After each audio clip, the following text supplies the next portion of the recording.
دیکھتے بڑا کچھ ہے، بدلتے نہیں، نہ بدلا۔ حضرت عیسیٰ کہنے لگے منوا کے میں بھی چھوڑوں گا، تو مانے گا۔ آپ نے نا ریت کٹھی کی، ریت 3 حصوں میں ریت جمع کر لی اور پھر اس پر کچھ پڑھ کے پھونکا تو وہ سونا بن گئی۔ 3 ڈھیریاں تھی ریت کی، پھونکا تو سونا بن گئی۔ آپ فرمانے لگے یہ سونا تیرا، ایک ڈھیری تیری، ایک میری، اور تیسری اس کی جس نے تیسری روٹی کھائی ہے۔ کہنا جی میں ہی کھادی، میں نہیں کھائی۔ یہ تیسرا اس کا حصہ جس نے تیسری، کہنے لگا میں نہیں کھائی ہے، مان گیا۔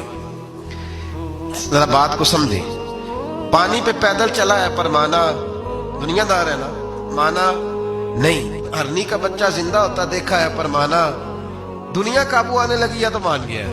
کہنے لگا جی میں نہیں کھائی ہے۔ فرمایا او بھلے مانس، تجھے کہا تھا دنیا داری نہ کرنا، تجھے جناب عیسیٰ کی صحبت ملے گی، پر تو ایک روٹی پہ رہ گیا یار۔ کہاں دنیا دار پجاری زرد دے کتیاں دے گل ٹلی، کہاں رہ گیا؟ حضرت عیسیٰ کہنے لگے تم نے ایک پیغمبر کی صحبت ضائع کر دی صرف دنیا داری کے لیے۔ فرمانے لگے میں نے کیا کرنا ہے سونا، تو تینوں کے تینوں ڈیریاں تو ہی رکھ لے، تیری ہیں، پر تو نے زیادتی کی، تو نے قیمت نہیں ڈالی ہماری صحبت کی۔ آپ اٹھ کے چلے گئے۔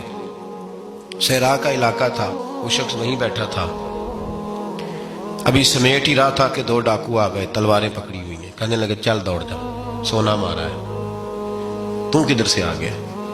منت کی، کہنے لگا چلو مہربانی کرو، 3 حصوں میں ہے، 2 لے لو، ایک تو مجھے دے دو، ایک تو دے دو۔ منت کرنے لگا، وہ مان گئے۔ کہنے لگے چلو ٹھیک ہے، دوستی کر لی، نام پتہ پوچھ لیا، گفتگو ہونے لگی۔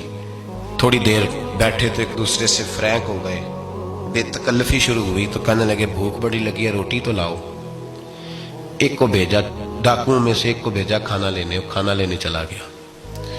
اب یہ دونوں پیچھے رہ گئے، ایک وہ روٹی کھانے والا اور ایک ڈاکو۔ تو آپس میں کہنے لگے یار یہ تیرا پوچھتا ہے وہ روٹی کھانے والا، تیرے اس کے ساتھ کیا تعلق ہے؟ کچھ بھی نہیں، ڈاکو ڈاکو سجن۔ کہنے لگے ایسے ہی اتنا سونا اسے دے رہے ہو، آتا ہے تو دونوں پکڑ کے مار دیتے ہیں اس کو، اور سونا دونوں آدھا آدھا بانٹتے ہیں۔ بالکل ٹھیک ہے، میرا کون تھا، چچا کا بیٹا ہے، چھوڑو، ویسے اس دور میں چچا کے بیٹے بھی پکڑ ہی لیتے ہیں اگر کبھی مسئلہ بن جائے تو۔ چلو جی فیصلہ ہو گیا۔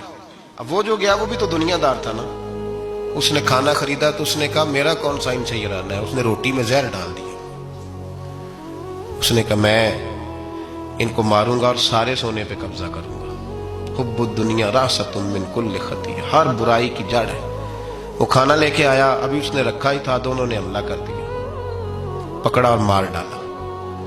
وہ مر گیا۔ اب یہ مزے سے بیٹھ کے روٹی کھانے لگے، سیر ہو کے پیٹ بھر کے روٹی کھائی۔ چند لمحے گزرے تو دھڑام سے روح پرواز کر گئی۔ حضرت عیسیٰ 1 گھنٹے کے بعد گزرے، 3 لاشیں پڑی اور سونا ویسے کا ویسا پڑا۔ ایس بوٹی کئی خامن کیتے، جو کیتا سو کھانا، سونا ویسے کا ویسے پڑا ہے۔ جناب عیسیٰ علیہ السلام کھڑے ہو کے اپنے حواریوں سے کہنے لگے اس کو کہا تھا تو صحبت حاصل کر، دنیا داری سے بچ، لیکن اس نے دنیا داری کو فوقیت دی، ایک پیغمبر کی صحبت کو فوقیت۔ آج نقصان یہ ہوا ہے کہ خود مرا ہے اور 2 لاشیں اور بھی اس نے ساتھ کٹھی کر لی۔ دنیا داری سے بچ جائیں، اس سے بچیں، ضرورت کی حاصل کریں، ضرورت سے زیادہ نہیں۔ ضرور محنت کریں، جد و جہد، حلال روزی کمائیں اللہ کے راستے میں دینے کے لیے، غریبوں کی مدد کرنے کے لیے ضرور کریں، لیکن اس کو مشن نہ بنائیں، یہ مشن نہیں۔ اگر آپ نے صبح سے لے کے شام تک 3 گھنٹے وقت گزارا ہے تو پھر آپ کا 2 گھنٹے اگر دنیا میں گزرے تو 1 گھنٹہ دین میں گزرنا چاہیے نا، ورنہ آپ کا دن ضائع ہو گیا ہے۔ کم از کم تیسرا حصہ تو دین کو دو۔